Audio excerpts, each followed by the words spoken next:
मेरा plan room में घुस गई और कायरो को मैंने सोफे पर बिठा दिया और उसके ऊपर चढ़ गई। मैं ये जानने के लिए शुरू से स्टार्ट करते हैं। मैं और ओनी हमारे डॉर्मेटरी के टेरेस पर बैठे थे, जहाँ पे मैंने ओनी को सब कुछ बताया कि क्या क्या मेरे और कायरो के बीच में हुआ। ये सुनकर ओनी काफ़ी ज़्यादा शॉक हो गई। हैं? कायरो ने तुम्हें किस किया? Oh my God! तुम किस टाइप की लड़की हो, हाँ? फिर भी तुम रो रही हो। बैट्स ने तो मुझे किस तक नहीं किया। बैट्स ने मुझे किस क्यों नहीं किया, स्माइल? और तभी मैंने उसे समझाया, अरे शांत हो जाओ। किस करना ये अलग बात है और डेट करना ये अलग बात है। कायरो के साथ मेरी पहली किस थी और शायद आखिरी किस, क्योंकि कायरो ने मुझे डेट करने से मना कर दिया। ओनी, तुम्हें क्या पता वो दर्द, जब तुम किसी को किस कर सकते हो लेकिन तुम उस इंसान को डेट नहीं कर सकते हो। हाय मेरी फूटी किस्मत। कायरो की तरफ से ये रिजेक्शन काफ़ी नहीं था क्या, कि उसने मुझे एक झूठा दिलासा दिया कि मैं कायरो को डेट कर सकती हूँ अगर मैं उसकी दिल की धड़कनें तेज़ कर सकूँ तो। और तब ओनी मुझे सहलाते हुए कहती है, ओहो स्माइल, प्लीज़ तुम इतनी टेंशन मत लो। देखो, एक तरीके से तो अच्छा ही है ना कि कायरो ने ये डॉल तो तुम्हें लौटा दी। और तभी मैं चिढ़ गई। ओनी, तुम्हें इस डॉल की पड़ी है? लाइक सीरियसली, यहाँ पे मेरा दिल टूटा हुआ है और तुम इस डॉल की बात कर रही हो। ओनी को थोड़ी सी शर्मिंदगी महसूस हुई, लेकिन वो तो है तो मेरी दोस्त ना, तो इसलिए वो कहती है, अरे स्माइल, ये डॉल है ना, एक्सपेंसिव है, महंगी है।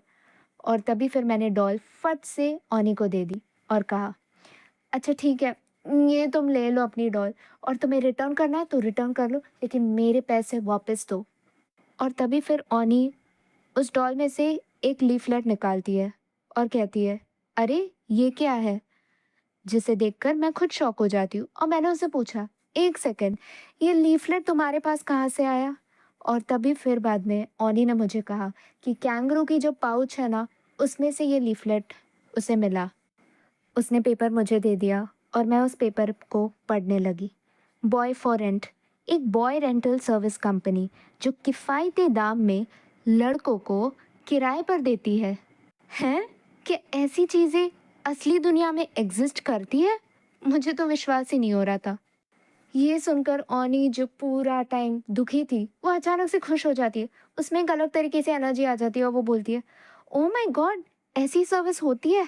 इस सर्विस के लिए तो मैं पूरे पैसे दे दूँ।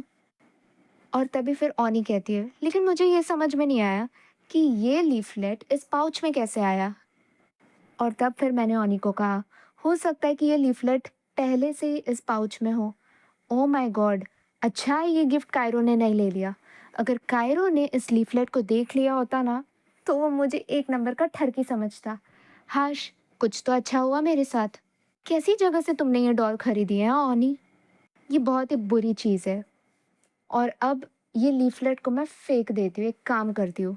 और मैं उसे फेंकने ही वाली थी, लेकिन ओनी ने मुझे रोक लिया। तुम कर क्या रही हो, हाँ? इस सर्विस को ट्राई करने में क्या जा रहा है? ओनी ने मुझसे कहा और मैं तो कंप्लीटली सरप्राइज हो गई कि ओनी एक बोल क्या रही है। ओनी को फिर मैंने कहा कि ओनी, मैं समझ सकती हूँ कि तुम लड़कों के पीछे कितनी पागल हो और अभी-अभी तुम्हारा दिल टूटा है। लेकिन इसका मतलब ये नहीं कि तुम अभी किराए के लड़के लोगी यार। कम ऑन ओनी। और तभी फिर ओनी ने क्लैरिफाई किया, अरे स्माइल, ये लड़के किराए पर लेने वाली चीज़ मैं मेरे लिए नहीं करने वाली, तुम्हारे लिए करने वाली। हैं? मेरे लिए? और तब मैंने मेरे हाथ ओनी के फोरहेड पर रखा, चेक करने के लिए कि कहीं वो बीमार तो नहीं है, मतलब ऐसी कैसी अजब गजब बातें कर रही है। मैं एक किराए का लड़का क्यों लूँगी भला? तब ओनी मुझे समझाती है, अरे स्माइल, कायरो ने तुमसे क्या कहा कि वो तुम्हें डेट करेगा, लेकिन कब? जब तुम उसे हॉट किस दोगी, जब तुम उसका दिल तेजी से धड़काओगी। तो इसके लिए ये लीफलेट ही तो है जवाब। लेकिन ओनी क्या कह रही थी, ये सब मुझे समझ में नहीं आ रहा था। और तब फिर ओनी ने मुझे और डिटेल में समझाया, अरे स्माइल, देखो, बॉय फॉर रेंट में से तुम एक लड़के को किराए पर लोगी और वो लड़का तुम्हें सिखाएगा कि एक अपना जो क्रश होता है उसका दिल कैसे जीता जाता है। वो तुम्हें सिखाएगा कि एक लड़के का दिल तेज़ी से कैसे धड़का सकते हैं और एडल्ट्स की तरह प्यार कैसे करना है, ये भी वो लड़का सिखाएगा। अब सोचो, जैसे कि तुम इस बॉय फॉर रेंट में से तुमने एक लड़का हायर किया और वो लड़के के साथ तुम डेट पर जाओगी और डेट पर वो तुम्हें बताएगा कि कैसे एक लड़के का दिल तेज़ी से धड़का सकते हैं। दूसरे डेट में तुम जाओगी और तब वो बताएगा कि ड्रेस टू इम्प्रेस कैसे कर सकते हैं, यानी कि तुम्हें कैसे ड्रेस पहननी चाहिए जिससे कायरो तुम्हारे पीछे लट्टू हो जाए। ऑनी जो कह रही थी वो कहीं न कहीं मुझे समझ में आ रहा था और जो भी ऑनी कह रही थी मैं उसमें कंप्लीटली खो चुकी थी। मैंने इमेजिन किया एक मॉल सेटअप जहाँ पे मैंने जो बॉयफ्रेंड हायर किया है बॉय फॉर रेंट से, वो मेरे साथ है और वो मुझे शॉपिंग कराने में हेल्प कर रहा है। मैं उसे एक ड्रेस बताती हूँ और कहती हूँ ये कैसा रहेगा? लेकिन तभी वो लड़का उससे साफ इनकार कर देता है और बोलता है कि नहीं, ये ड्रेस तुम पर नहीं जाएगी।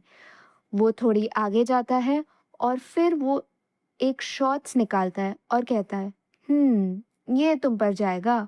और फिर बाद में वो मुझे पकड़ा देता है वो शॉर्ट्स। मैं तो कंप्लीटली शॉक हो जाती हूँ क्योंकि शॉर्ट्स जैसी चीज़ तो मैंने कभी नहीं पहनी है और मुझे और शर्म आती है जब वो मुझे टॉप देता है और कहता है, जाओ फटाफट ये तुम चेंज करके आओ, ये कपड़े पहन के आओ। और अब बारी थी इस आउटफिट को ट्राई करने की। स्टार्टिंग में मैं हिचकिचाती हूँ, लेकिन मुझे पता है कि मेरा गोल, मेरा निशाना कौन है। कायरो का दिल जीतना है मुझे, तो इसीलिए मैं ये ड्रेस पहन लेती हूँ और मैं एकदम कॉन्फिडेंटली हाई हील्स में बाहर निकलती हूँ और इतना कॉन्फिडेंट तो मैंने कभी भी दुनिया में महसूस नहीं किया है।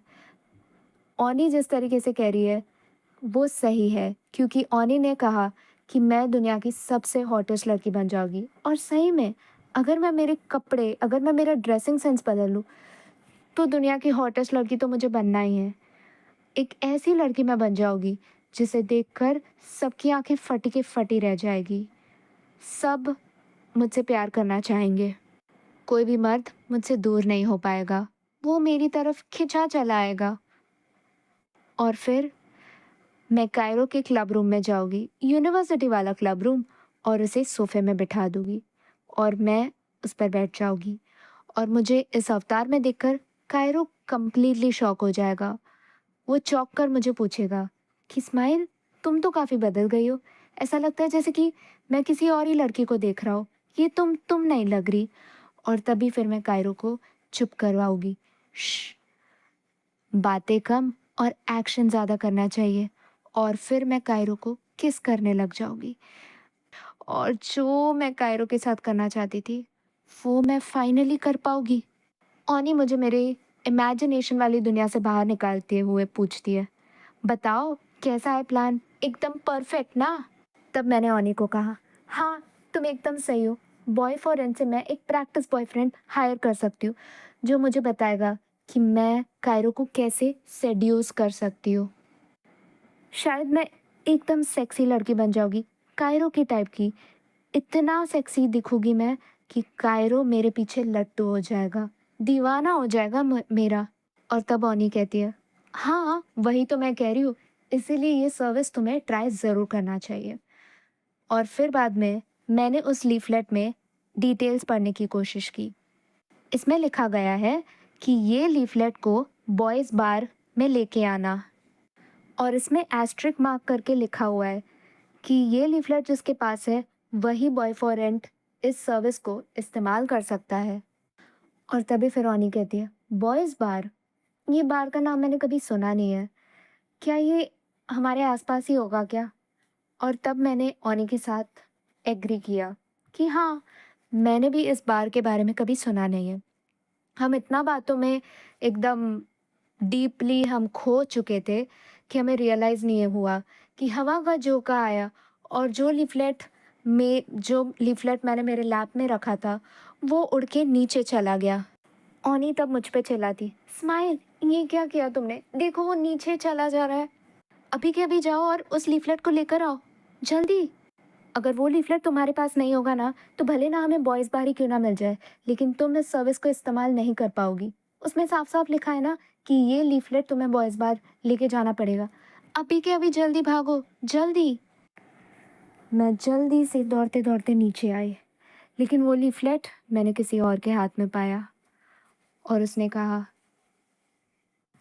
बॉय फॉर रेंट, ऐसी सर्विस इस दुनिया में भी एग्जिस्ट करती है। Oh no! और ये जिसके हाथ में था ना, वो और कोई नहीं पर एक लड़की थी।